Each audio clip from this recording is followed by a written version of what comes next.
making your platforms, your documents, your employee handbook, your communications in every channel accessible for folks who are blind or low vision makes them way more accessible for anybody who's a neurodivergent learner. And now we're talking not in the single digits of percentage of your employees, but now we're talking 40% of your employees. Many of these invisible disabilities never get disclosed. But if you pay a little attention and make your stuff accessible for blind and low vision individuals, you have just made all of your neurodivergent learners more productive in your workplace, right? Why wouldn't we want to do that? Hi, and welcome to the show. I'm Johnny Campbell, CEO and co-founder of SocialTalent. And this week on the podcast, we're talking with Marianne Haegeli about untapped talent pools.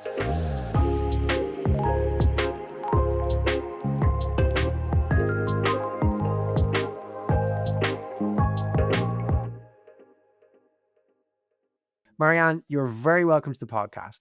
I was wondering if you wouldn't mind giving our audience a little bit of introduction to yourself, your organization, what you do, and where we find you today. Yes, hello, and thank you for having me. I really appreciate this opportunity. Like you said, I'm Marianne Haegeli. I'm the Director for Learning and Leadership at NSITE. That's NSITE. And I have about, well, more than 25 years, I hate to admit, experience in learning development and leadership development through a variety of experiences. I started with for profit consulting, worked to nonprofit and international education, and I'm now working for NSITE, which is also a nonprofit, providing career skills training and employment readiness training primarily for job seekers who are blind or low vision. This is, I've had some really cool jobs in my life, and this one takes the cake. NSITE is a very small nonprofit. We're still in startup mode, and it is our ambitious goal to build career skills training for our core audiences that spans a variety of career tracks.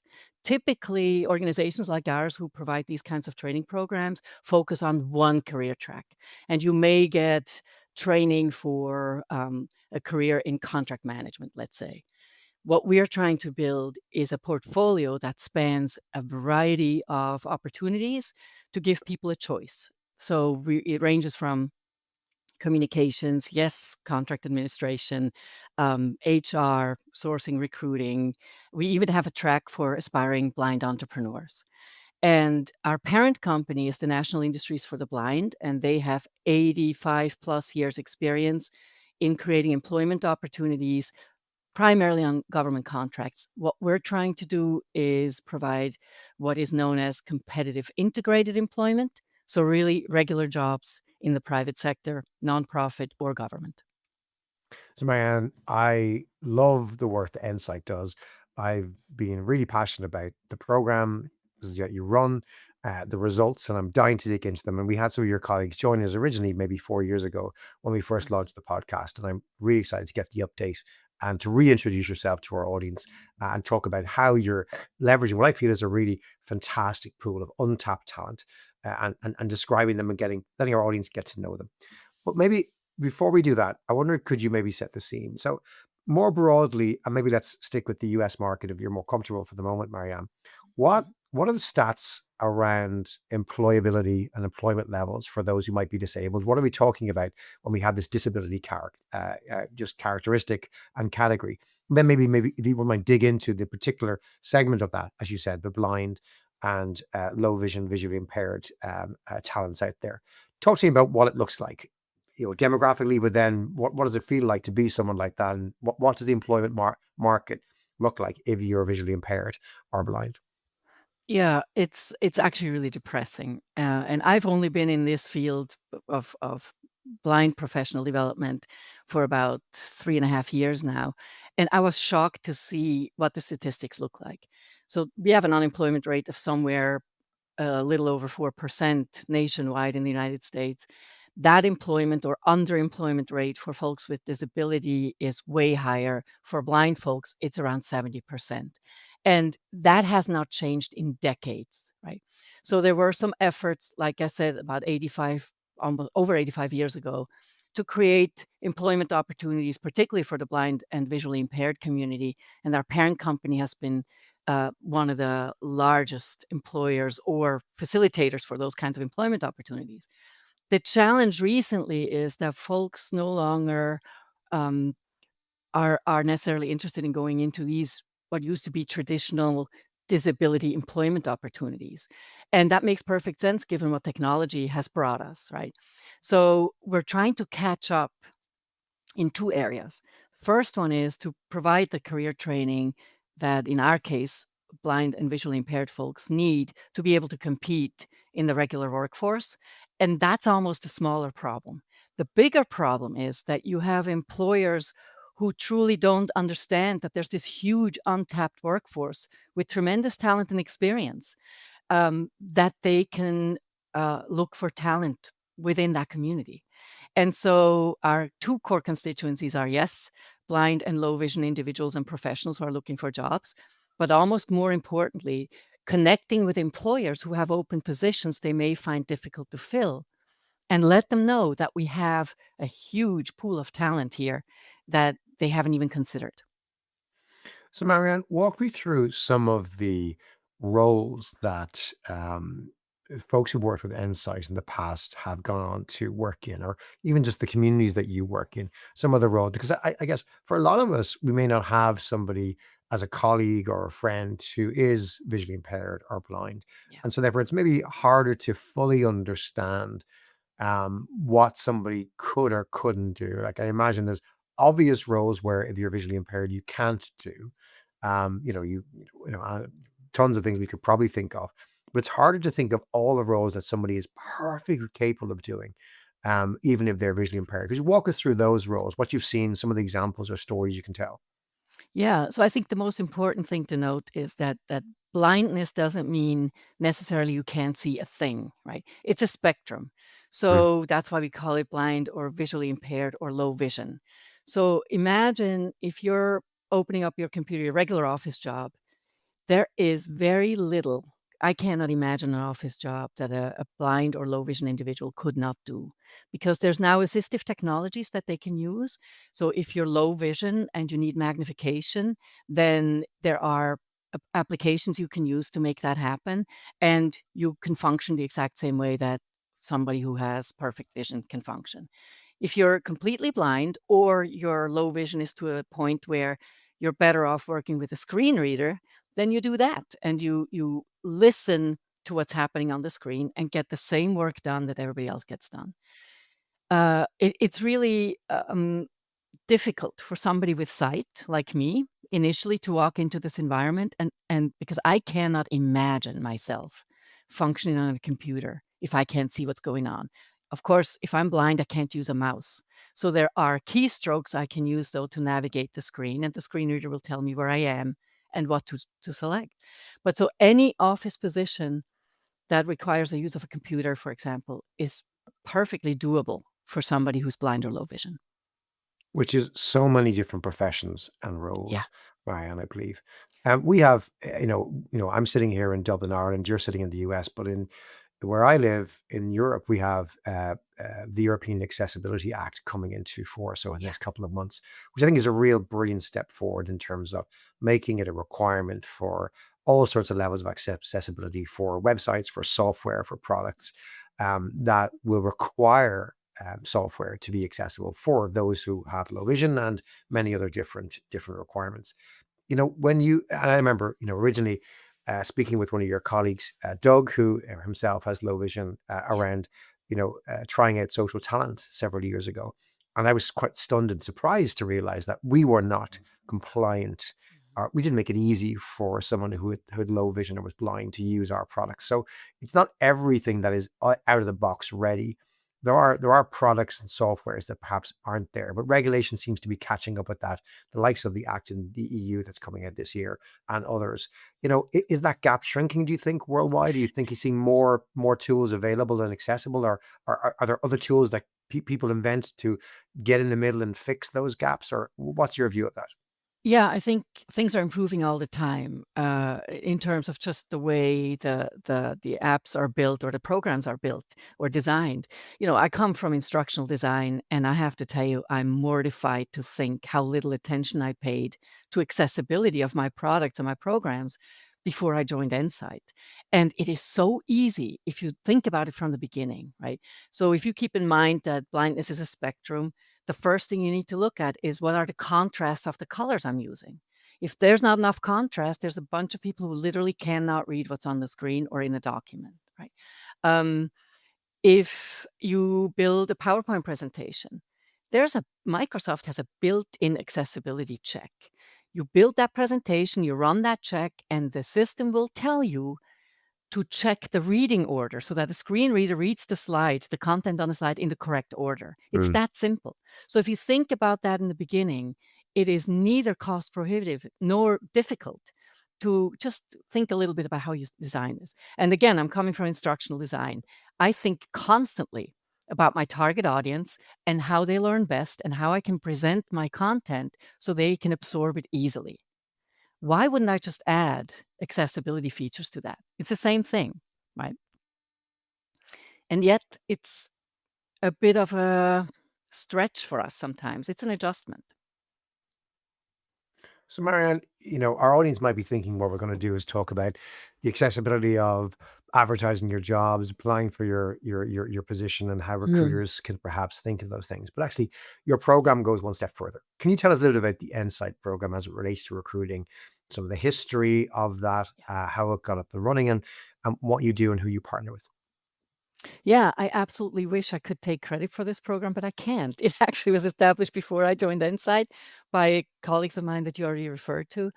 And obviously, when we design new training programs, we look for careers that are conducive to folks who are blind or visually impaired, and anything that can be done remotely is inherently easier for them to thrive in, obviously. So sourcing was one of these areas within recruiting so that, they can do a lot of work from their home office, as long as they have the right technology. And so the partnership was forged, and it was actually a triple and quadruple partnership. Nsight partnered with SocialTalent for the learning content because of your state-of-the-art programming, so that folks could take the online self-paced program. But then we would meet once a week with them and debrief and do additional exercises with them in a virtual instructor-led setting. And for that, we partnered with a corporate partner. Um, Now we're actually employing a blind recruiter who can tell our blind participants what some of the challenges are and how to overcome them. But then we also have a corporate partnership with Bristol Myers Squibb. They actually provide the second part of the training program, which is an 8-week work experience on their talent acquisitions team.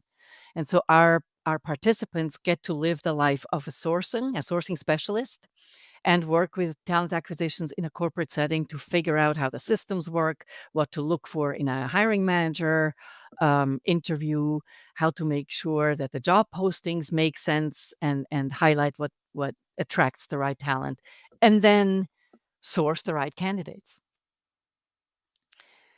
I love it. Like this example, maybe you can explain how long does it take? Who are these people who join the program? What are their backgrounds?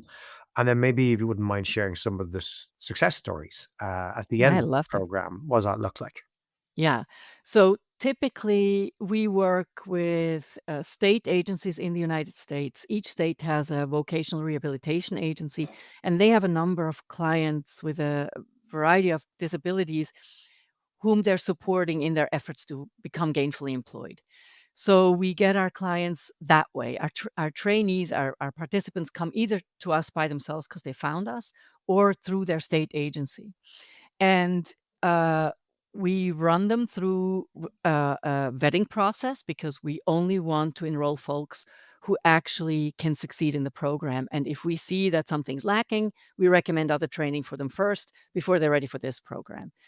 So for this program in particular, we run 12 weeks of a blended learning, social talents online sourcing, curriculum combined with our once a week, hour-long virtual instructor-led session. We do that for 12 weeks.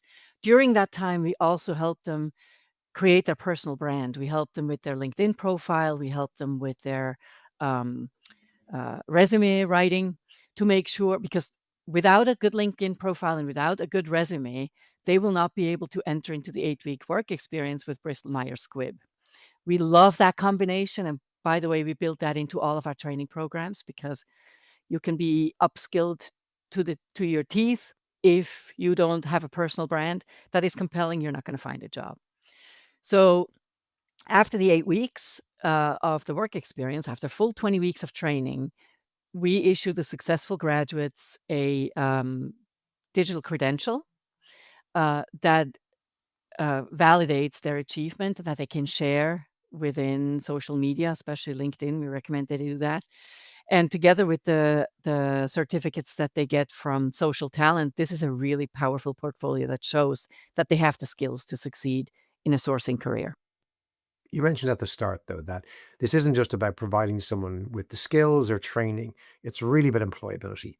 So, Yeah. what has that looked like with previous cohorts, and how does that compare to, say, maybe some of the other programs that you run? Yeah, this is, we're very proud of our employment outcomes. In fiscal 23, we had some kind of involvement in the placement of 93 individuals who are blind or visually impaired into regular employment. That's amazingly high. That's more than most states achieve. So we're very proud of that.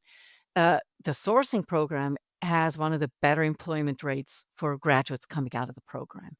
And we're unbelievably proud of that. The interesting thing, so let me just say, we had one, well, first and foremost, once they complete the work experience, typically Bristol Myers Squibb will extend job offers to the best and brightest of the cohort. And we've had one cohort, I think the first one that ran when I took this job, had 9 participants, and they extended 3 job offers to our graduates at the end of that running time. One other participant got a job offer from Johns Hopkins in a sourcing role, and we had another participant who, applied for a recruiting position. That didn't work out, but she got a different position on the strength of the transferable skills that she had learned in this program. And to me, that's the most important thing, right? If we can show them how to upskill, yes, with an eye on this career, but then also feature the skills that they've earned to apply for other positions that they're now qualified for, that is really what we want. So, for anyone listening to this who might be thinking, "Oh, how does it work? Somebody who is has low vision or is blind, sourcing talent. Okay, you can get around the use of the tools.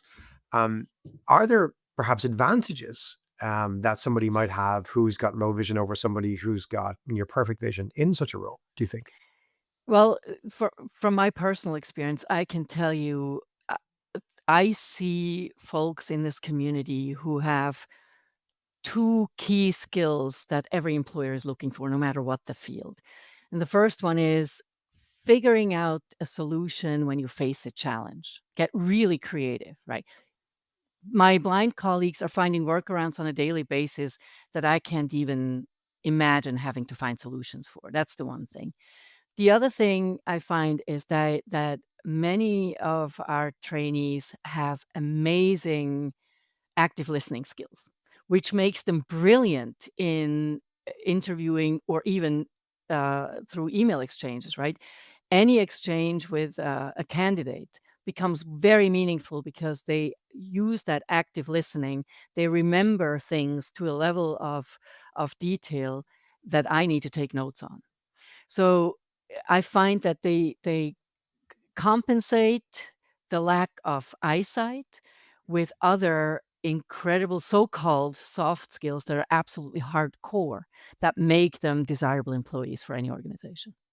I love this. On Tuesday, I ran a webinar for 105 recruiters to try and teach them, in part, active listening skills. Yeah, And it can be challenging. I think for any sales role as well, somebody who's good in this environment, which is largely digital, less so in person these days, whether it's recruiting or selling, we are trying to engage over some medium like this, a digital medium. yeah, And if you have somebody who has through necessity, developed those additional skills or focus areas. And I think your point around overcoming hardship is phenomenal. You want resilient folks, right? This was something that I remember 10 years ago speaking with a friend of mine who was in academia, formerly in HR, and she was trying to teach resilience to graduates who are 19 and 20 years of age, because their generation, their cohort were displayed an unusual lack of resilience. If you've grown up with a visual impairment, um, you probably have overcome an enormous amount already by virtue of applying for your program, Marianne. You probably have Yeah. already proven yourself to be somebody who is tough, who's tenacity, who, as you say, finds their way around difficult challenges, because you've probably had to do this all your life, and that's Yeah, something that so we one strive for. yeah, that level of engagement, you experience that and you really sense that, right? It's undivided attention. I sometimes wish there were fewer distractions around me. I feel like so many of our learners here and my colleagues have a single focus on what is at hand right now. And that really is an amazing feature that leads to success, I think, in many ways. And, I wanted to add one thing. Uh,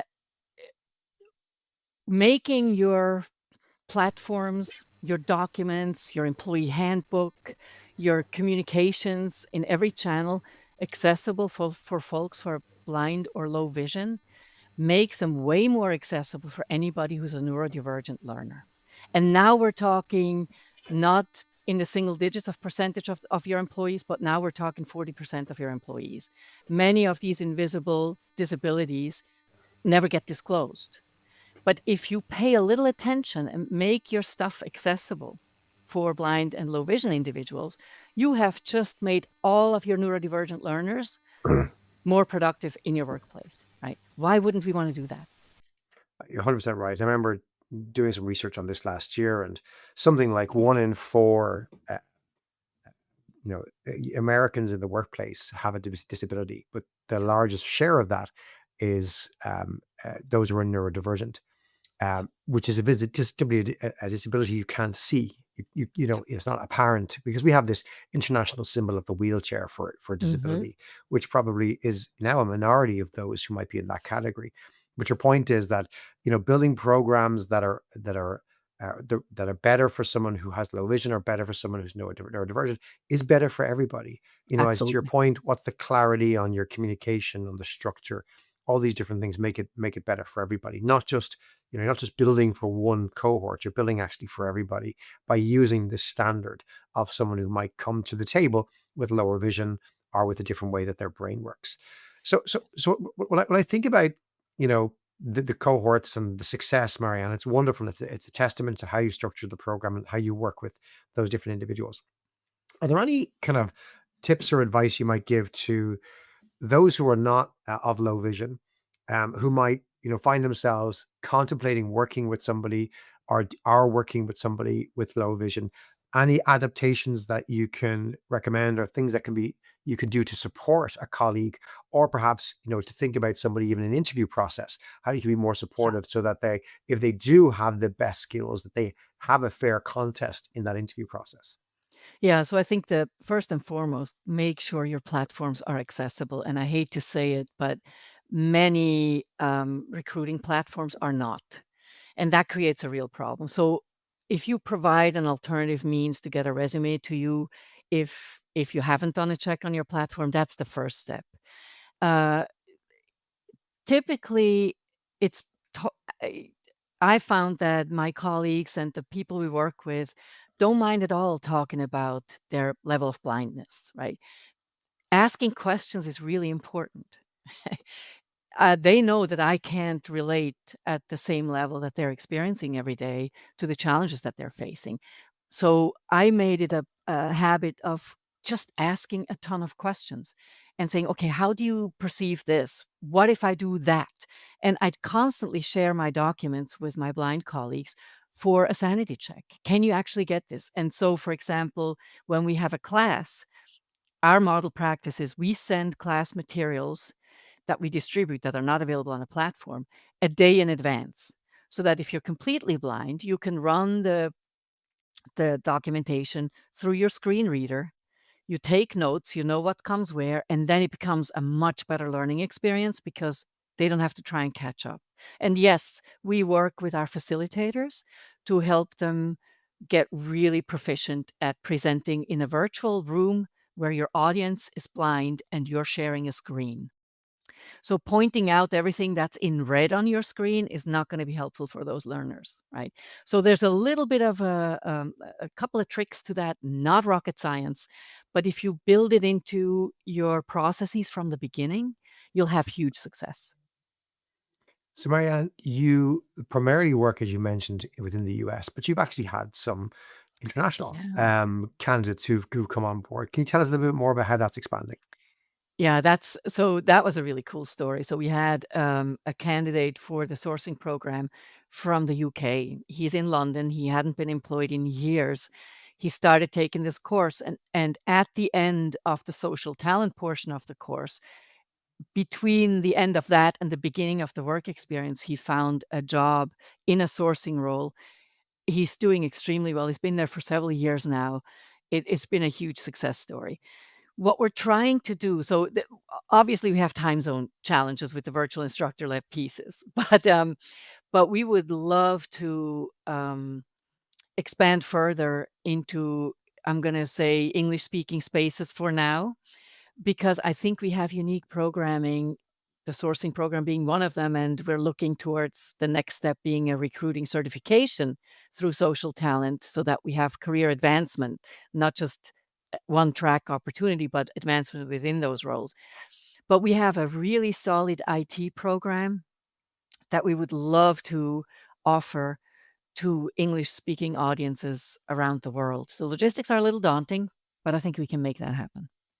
But to your point, you typically have a community who are willing to overcome such challenges and have probably spent their Exactly. life overcoming those challenges. So, so Marianne, if somebody is listening and they perhaps have low vision themselves, or they have a family member or a friend who might have low vision or is blind, and want to be a participant or find out more about these programs, what's the best way for that person to reach out and apply or find out more? Yeah, the easiest way to is to visit our website, and that's nsite.org because we're a nonprofit. So if you find us uh, online, we have a whole page of training opportunities and programs that we offer. Uh, Reach out to us. You will see my email address all over that website. Send me an email. We want to hear from you and find out how we can find solutions for folks who are interested in training. Find us on LinkedIn and follow us on LinkedIn because we announce new programs or interesting resources on a regular basis. So LinkedIn is also a good place to connect with us. We're going to share those links in the show notes. Marianne, if you're an employer listening to this, we have a lot of recruiting leaders who listen to the show, and you're thinking this could be a valuable way for me to find untapped talent from my recruiting team, or I want to get involved. First of all, how would I find out more? Does it cost me money? What's the level of commitment? How could I engage with Insight to perhaps see this as a source for my own talent, for my own team?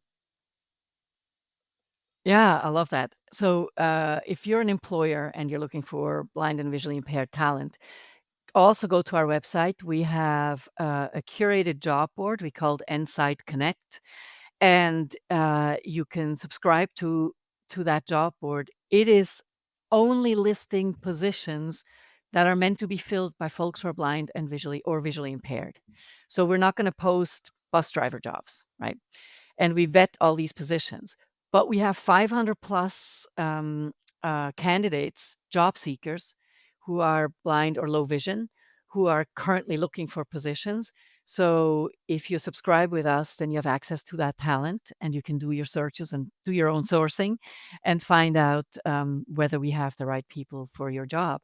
We also have a colleague who deals with making this perfect match between employers and our talent, whether they're on our job board or not. So check out nsight.org and look for Nsight Connect and find out what opportunities there are to partner with us to find the right talent. Marianne, I can't thank you enough for coming on the show today to share more about the story. It's one of those stories that I'm just, always so proud to be involved with. Something we've partnered with NSITE for several years now. I just love the impact that it makes on folks who have had, a disproportionate lack of access to employability, to bring more diverse folks into our industry as well, with different perspectives, different strength is wonderful. But really just to make that impact on people and to give them real employment. And to your point, not just giving, as somebody who's low vision a job, it's actually great sources and recruiters. We're producing actually, in some ways better people with really good qualifications, really good training, great mentoring and experience. I think it's a type of talent that a lot of our listeners are looking for, and it's great to be involved. I'm delighted to see you do this work, Marianne. And hopefully we'll have you rejoin us again in a few years to tell us some more success stories, and hopefully we'll hear from some of our listeners who might reach out to see if they can help extend the program, expand it, whether it's through being more candidates or more employers to work with you, Marianne. Love that. Thank you, Johnny, so much for your partnership throughout these years. I have to say, the way you have embraced what is required to make your platforms and your training accessible to our audiences has been absolutely amazing. And I look forward to many more years of working with you all and bring more amazing talent to this career track. And thank you, Marianne. Thank you for listening. And if you have a story to share, or you think there's, a community that we could help as well, in social talent, to do something similar with, other folks who perhaps could make excellent sources or recruiters, do reach out to us. You can reach out to me personally, Johnny at socialtalent.com. Don't forget to subscribe to our newsletter at socialtalent.com on the website, or follow us on LinkedIn. We'll be back next week with another great show, another story of hiring excellence and TA leadership. Until then, take care. We'll see you next week.